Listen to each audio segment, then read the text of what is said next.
In any case, Linda Gail Becker was talking about primary prevention, and she was talking about the fact that today, and actually this was about 2 weeks ago, but anyway, today, 300 children will acquire HIV in the world.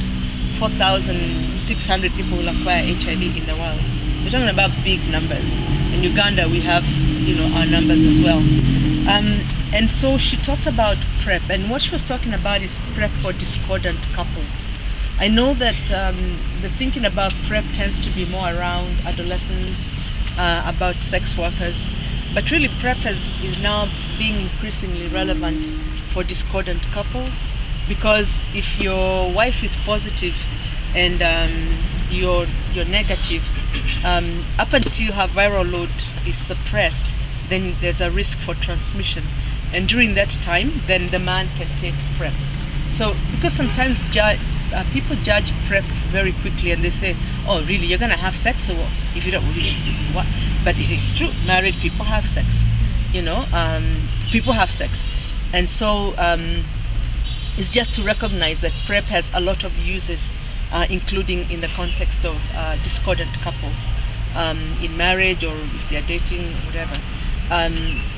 The other thing that she talked about is the consideration for PrEP for pregnant women, because actually the highest time for the highest time for a woman to transmit HIV to her child is if she seroconverts.